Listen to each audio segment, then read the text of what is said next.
Hello.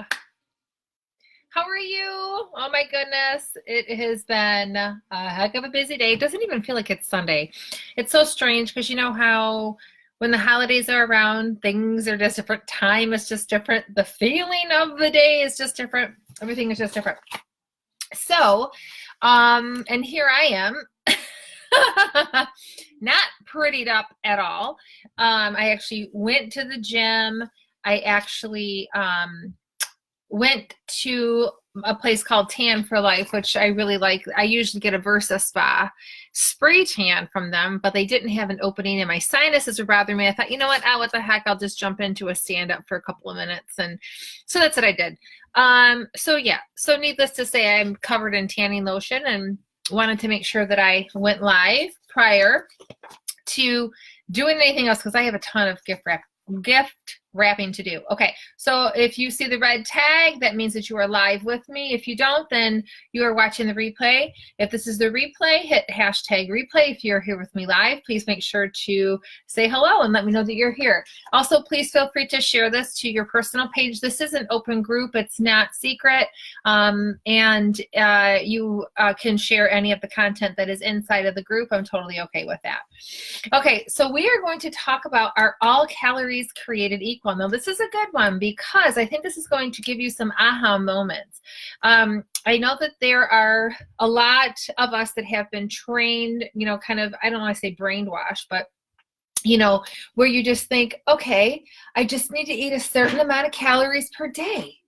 And no matter what the calories are, it's all good. I'm good. And that's not the case. So this kind of goes back to, you know, the macros that I was talking about. If you watched my live, what was it, yesterday? And I talked about how you have, or maybe it was the other day, but you have to have intention and purpose of the food that you're eating. How is this food affecting you on a cellular level? Is it giving you energy? Is it giving you, I have got to reply to this text message. It's my ship shopper, and it has to do with macaroni and cheese. And if she doesn't get Blake's macaroni and cheese, we're going to be in big, big trouble. Yes, please. Okay. I had to respond to that really fast. I hope you were able to see me while I was responding. Okay. So here's the thing. All calories are not created equal. So let's say, for example, you are following this 1200, oops, my pencil just went flying, 1200 calories. That's just like, for some reason, this magical number that people seem to think that that's what they need to eat. And so let's say you're following a 1200 calorie diet. There's no intention and purpose behind why you're eating something, what's going in your mouth. You just know that you have to hit your 1200 calories and you think you're doing a great job if you eat less. And that's not the truth either. And even 1200 calories is really, that's really, really, really bare bones. Most people, honestly, take somewhere around 1,700 to 2,500 calories-ish to even just sit and breathe and digest and function and have brain function and such, okay? So that 1,200 is really a very scary number, to be honest. So let's get back to this number. So let's talk about how, you know, you just have this, okay, I'm just going to eat this. Okay, that's, you know, okay, I'm going to have, you know, some tuna fish and a piece of bread. Okay, well, you know, that takes up 200 calories. Okay, so now I'm going to have some Mary's Gone crackers. I'm going to have some hummus. Now I'm going to have some cheese sticks. Okay, so now I'm going to, you know, all of these things you're adding in, you're calculating your numbers, your calories, right? However, there's no intention and purpose. You're just kind of throwing stuff in your mouth and you're not really paying attention to any biofeedback, how you are feeling, what is your energy level like, is it causing any type of brain fog, is it causing any sleep, is it causing, you know, sleepy feelings, is it causing cravings, all of that. So I'm going to give you some information that I found to be extremely truthful. And so we're going to talk about a couple of things as to why, you know, why all calories are not created equal. So, for example, on every single day that I eat, I have a specific amount of fat that I eat, and the fat intake that I am given has everything to do with my hormones. So everything is broken down. There's a purpose and an intention. The specific amount of carbohydrates that I eat has everything to do with my daily activity, just me overall, according to my current height, weight, age, and activity. Carbohydrates are important. Sometimes people think, oh, carbohydrates are the demon. And I used to feel that way, and that's not true. Protein, super, super, super important. That is to help with, keep you satiated, or the satiety. And it's also to help repair and grow muscle. The more muscle tone you have, the more fat and calories you're going to burn, even while you're at rest. So let's talk about some of these things. So one of the beliefs of thinking that a calorie is just a calorie is just a calorie is extremely damaging, okay? It's most damaging. The sources of your calories absolutely do matter. Now, what are the sources? Protein, carbs, and fat, which I just talked about, okay?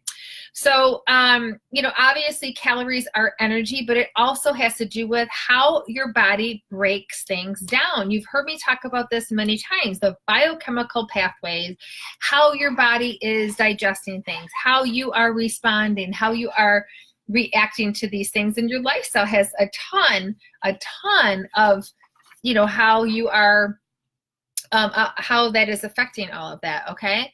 So let's take an example. I thought this is a really, really, really great example. So let's say you compare fructose versus glucose, okay? So these are two main simple sugars, okay, that you'll find. Now, gram for gram, the two provide the same numbers of calories. However, the biggest difference is the way that they are metabolized, okay?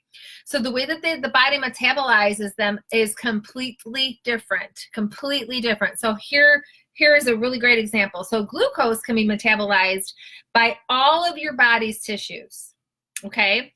But fructose can only be metabolized by the liver in any significant amount. Okay, so this is really, really major, okay? So here's a few examples of why glucose calories are not the same as fructose. So ghrelin, you've heard me talk about ghrelin before. Ghrelin is your hunger hormone. Like right now, I've got some ghrelin hormone going on because I'm hungry, okay? So I know that my body is actually hungry. It's not head hunger, that there's a growl, ghrelin, okay? So ghrelin is the hunger hormone. It goes up when you're hungry and down after you have eaten, okay? So leptin is basically your brake pedal, but we're not going to talk about leptin. We're just talking about ghrelin. So one study showed that fructose leads to higher ghrelin, okay, which means that is more hunger. So in other words, fructose is making you hungry, okay, where glucose does not do that. So fructose does not stimulate the satiety centers in your brain, which is what I was talking about, the same way that glucose does. Now, the satiety centers that they're talking about is your leptin hormone. Leptin is the brake pedal. Sometimes people can be leptin resistant, meaning that there's no brake pedal, and so they're always thinking that they're hungry. They always feel that they're hungry because there's no brake pedal there, okay? So fructose does not stimulate the satiety centers in your brain in the same way that glucose does, which is, obviously reduces that feeling of fullness. So consuming a lot of fructose can cause insulin resistance, and not good, abdominal fat gain, increased triglycerides, blood sugar, blah, blah, blah, blah, blah, blah, blah.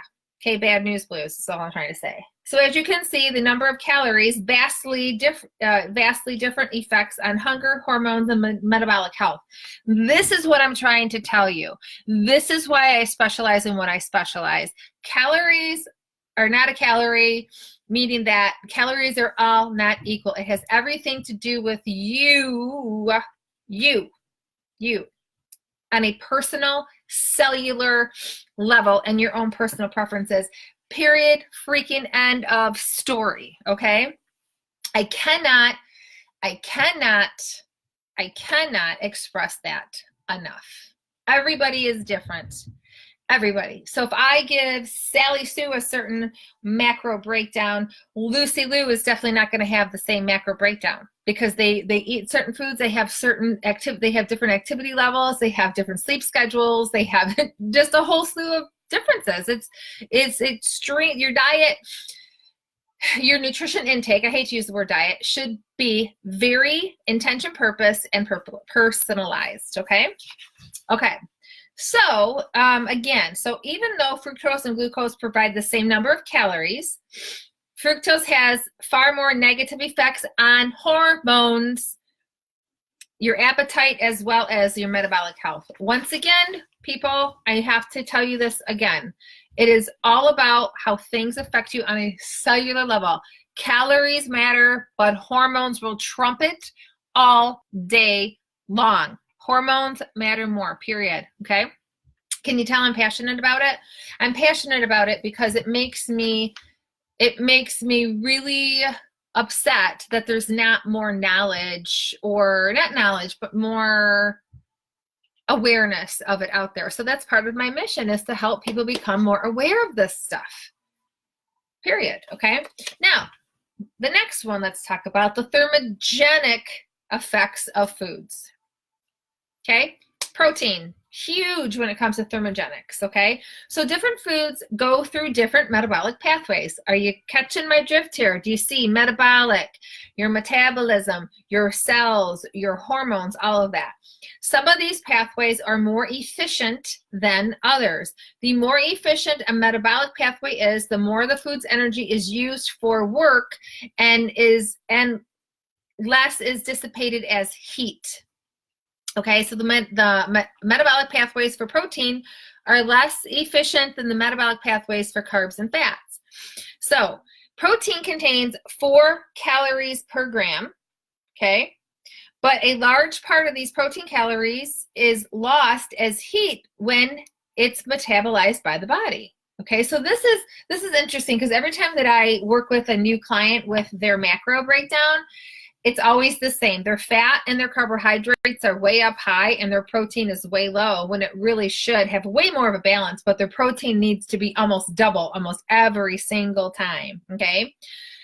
So here's the thermic effect of the different macronutrients. So for example, fat has 2 to 3%, meaning heat created. Carbs 6 to 8. Listen to protein. Protein 25 to 30%. That's ginormous, people. Are you hearing me?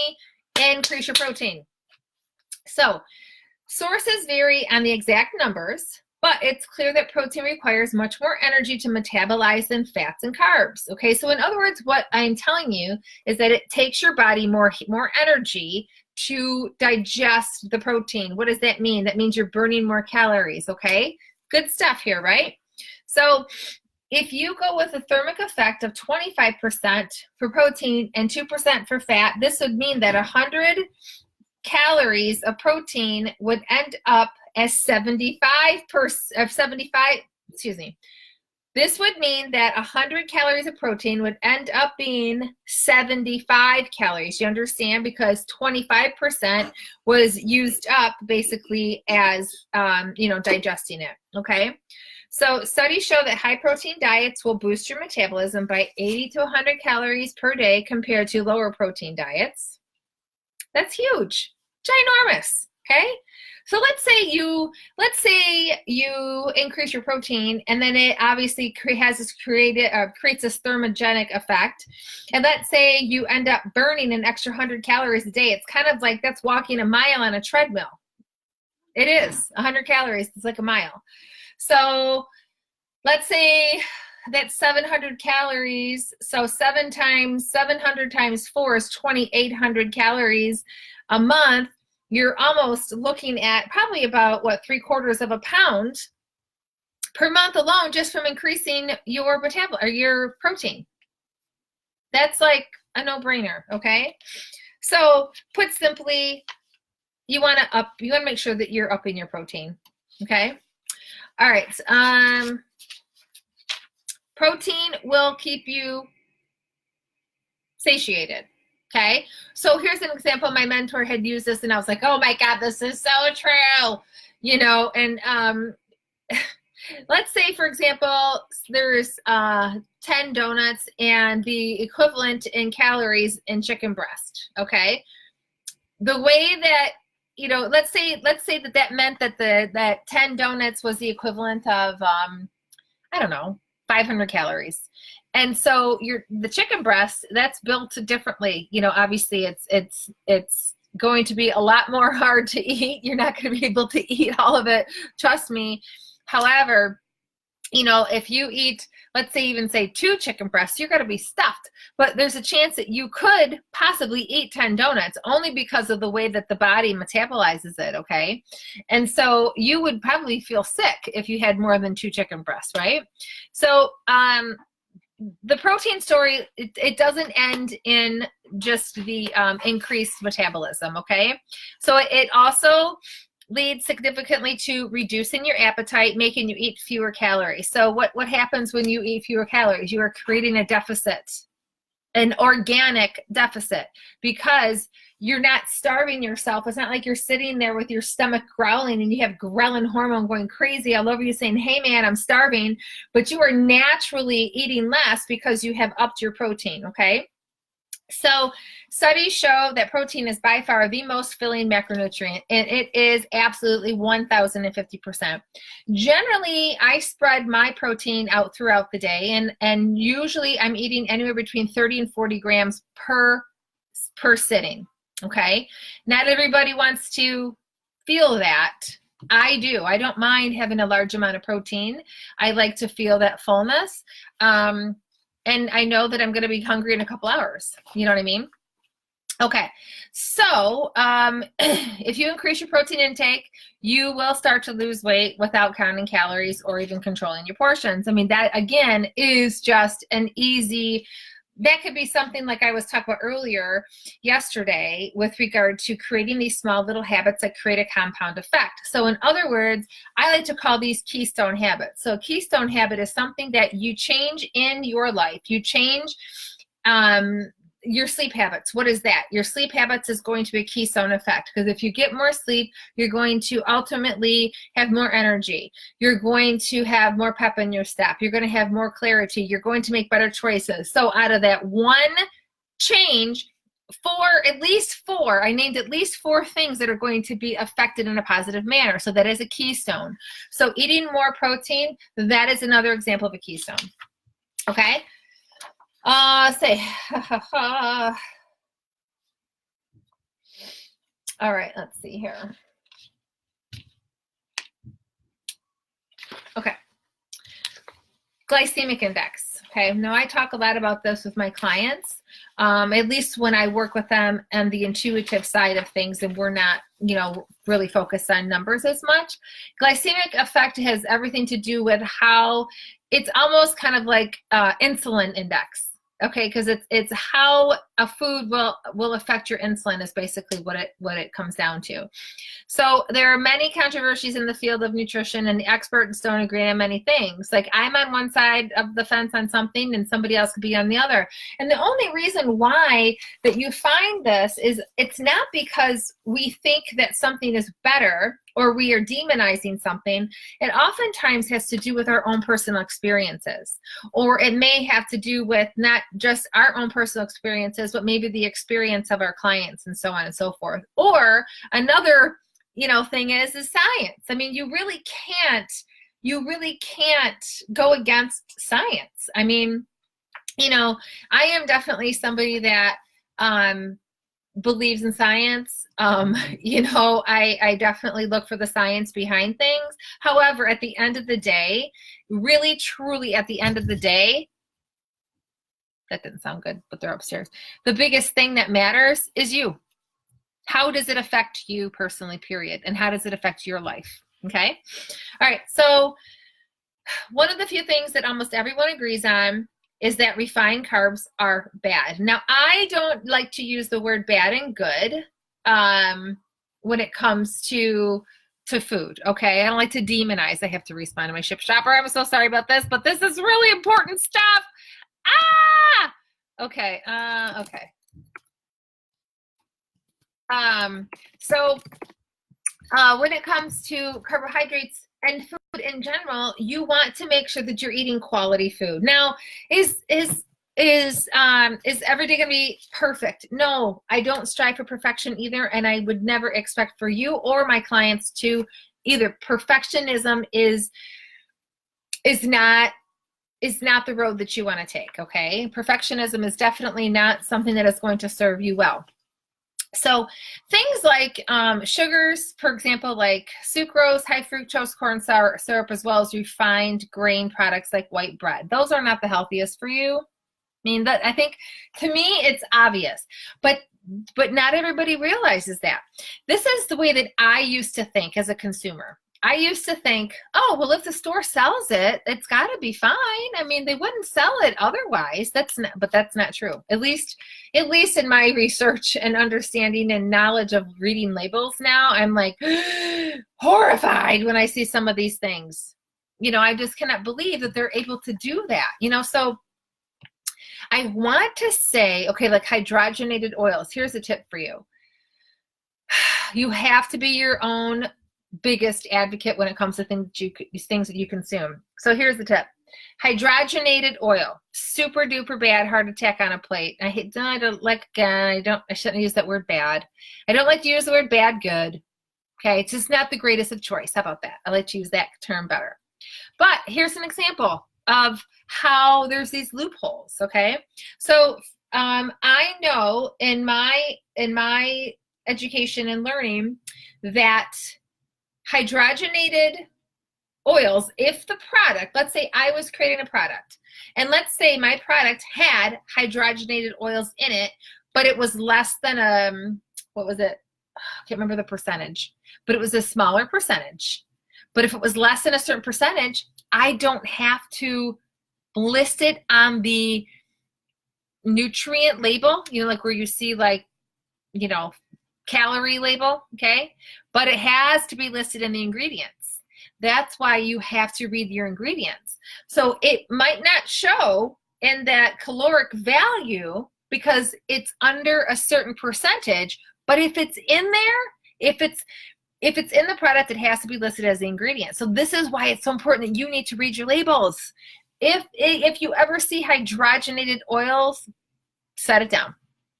Period, end of story, okay? Okay, so refined carbohydrates tend to be low in fiber, okay, and are digested and absorbed quickly, leading to rapid spikes in blood sugar. Now, the only time this is ever something that I do, I manipulate this, meaning that I use this to my advantage after I weight train. That is the only time that I want to eat something that is a simple carbohydrate that is going to give me that rapid spike, meaning that I'm spiking my insulin, so I'm going to shut off my cortisol. Okay? Now, if you're a client of mine, I share that with my clients, and I'm giving you some of my secret sauce during this 5-week challenge, right? So these are little tips and tricks and things that not everybody is aware of, but your general population isn't aware of this type of, I like to call it it's not really a trick, but it's hormone knowledge. That's it. Okay. So they have a high glycemic index, which is a measure of how quickly foods raise the blood sugar. Okay. So here's the thing. It's what I just described was basically sympathetic, parasympathetic, where my body was, when I'm working out and exercising, for example, when I worked out with Kirby today, we did some very strenuous weight, and it is in my best interest to eat something after that is going to raise my insulin level, basically spike that blood sugar up so that it shuts off my cortisol. So that is something like it could be something like a protein shake, or it could even be a pixie stick. Pixie sticks are those, full of sugar. Would I eat that? No, but I could. I totally could. I actually had a piece of chocolate because I knew that it was in my best interest. I knew that it was okay. Plus, it fits into what I have going on in my day. Not a big deal, okay? But most of the time, it will be something like a protein carb mix, okay? But generally, it might be like a banana, but usually it's a protein shake, okay? Maybe you've heard me talk about it before. Um, Okay, so when you eat food that spikes blood sugar fast, it tends to lead to a crash in blood sugar a few hours later. So when you guys talk about the 3 hour or the 3 o'clock dip time, or you crave a certain thing, that you have to kind of reverse engineer and look back, like, what did I eat that caused this? So when I work with my clients, my goal for them is to make sure that they feel steady all day long, that their hunger, energy, and cravings are balanced, that they're not doing this throughout the day, because there's no worse feeling. It's, again, I just did this, and it's called the blood sugar roller coaster. Okay. So at the end of the day, oftentimes when I first start to work with somebody and I have them write down all their foods and such, we find that, and it's normal, it's common, that they're eating way more processed foods than they realize, and they're eating foods that are actually causing them to have those dips during the day, that they're, to feel the fatigue that they are feeling, the lack of energy, the brain fog, that, causing them to crave, but they just don't realize it because nobody's ever pointed it out. You don't know what you don't know, period, right? So at the end of the day, different calorie sources can have vastly different effects on hunger hormones, energy expenditure, and brain regions that control your food intake, which I had talked about, your ghrelin and your leptin hormones, super important. So even though calories are important, counting them or being consciously aware of them is not at all necessary to lose weight. So in other words, what they're saying is that you can't just look at the calorie intake as a whole. You have to look at the breakdown. You have to see, what you're eating as far as your hunger, what you're eating as far as your protein, your carbohydrates, and your fats, and the intention behind it. So I think I was starting to get into, and I'll just go into this really quickly. For example, the fat intake, I think I did cover this, but I'll just say it one more time. Like, my fat intake is a little higher because of hormones, okay? And then my carbohydrates are definitely, they support my activity and my brain function and just everything. And then my protein has everything to do with muscle retention and keeping me full. And, protein is huge, okay? So if there is one thing that you walk away with today is, okay, I need to increase my protein, because I would guarantee 99.999% of you watching this probably need to increase your protein. Okay, every time I talk with somebody and I get specific with their numbers, they are always at least 50% low on their protein. So, all right, thanks for tuning in. I hope you got a lot of value out of this. Please let me know if you have any questions. I do have a surprise coming for you this week. I think you're going to be really super stoked about it. I know I am, and I am super excited to share. If you are a part of the 5-week challenge, please make sure that you get your form to me no later than tomorrow midnight for week 4.